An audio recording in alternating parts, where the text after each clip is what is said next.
was a rigged trial. We wanted a venue change where we could have a fair trial. It's dangerous. It's irresponsible for anyone to say this was rigged just because they don't like the verdict.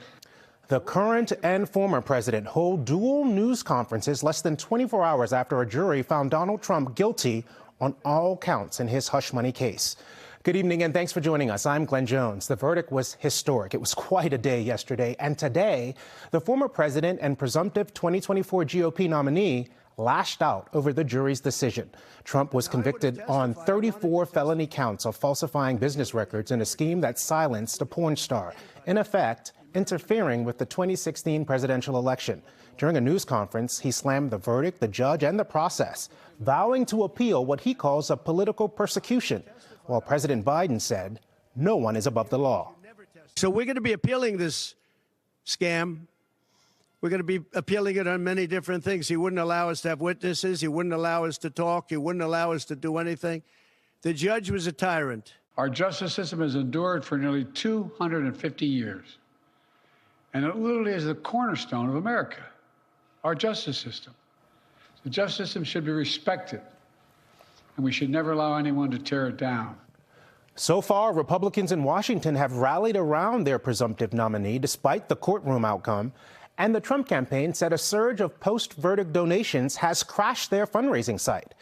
All right, let's bring in the NBC 10 political team. Sue O'Connell is in the newsroom. We'll get to her in a moment. Let's start with political reporter Matt Pritchard. He's live in Concord, New Hampshire. Matt, the Granite State is critical in every presidential election. So what are the voters there saying about all of this? Well, Glenn, anytime you come up to New Hampshire, you hear a wide variety of opinions. Folks here take their civic duty seriously. No matter how unprecedented the situation might be, they're going to weigh it like anything else on their way to a final decision. From the State House halls in Concord, We got to win. If we don't win, trouble. to the lobby of Trump Tower.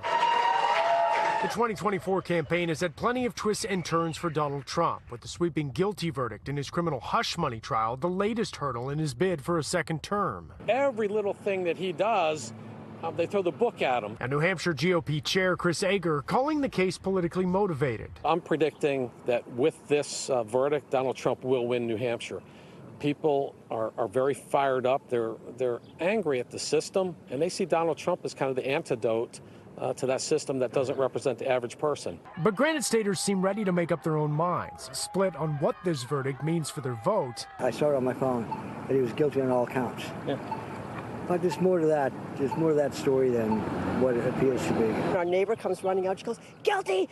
6 counts so far!" And we got up and ran into the house, and by the time we got in, it was up to 30. Even family members sharing conflicted views. It probably makes me more firm in my belief to not vote Democratic. Well, it's kind of awkward, but I kind of think the opposite. Yeah, I would be more firm in my Democratic vote. Now, perspectives aside, one thing seems certain. New Hampshire will have a role to play in who ultimately wins the White House. Every little bit counts, and we hope that New Hampshire goes the right way. Now remember, New Hampshire only has 4 electoral votes in any presidential election, but with it being a battleground state, with it being such a tight race in 2024, it could be critical on the road to 270. In Concord, Matt Pritchard, NBC 10 Boston. Okay, Matt, our team coverage continues now with NBC 10 political commentator Sue O'Connell. All right, Sue, Donald Trump says America no longer has a proper system of justice, words that President Biden calls reckless, dangerous, and irresponsible. If I'm honest, he's not the first person I've heard criticize our justice system, but it's so rare to see a presidential candidate do it. Yeah, Glenn, I think it's incredibly dangerous what he's doing. And to your point, look, our justice system is indeed flawed, and sometimes it is deeply flawed. Remember, one of the fundamental goals of the Black Lives Matter movement was to reform the criminal justice system to eliminate racial inequity. And defendants with access to money, they do much better in the justice system than those on the lower rungs of our economic ladder.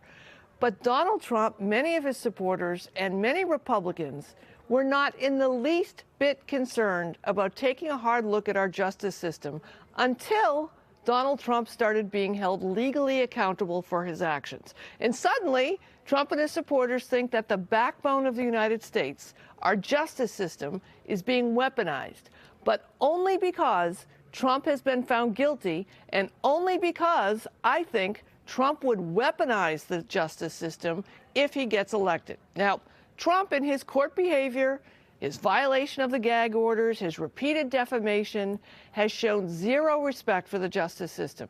And that would lead a reasonable, open-minded person to think that means he has zero respect for the U.S. Constitution, Glenn. Sue, the second half of this year is going to be so interesting. Buckle up. Sue O'Connell, our political commentator.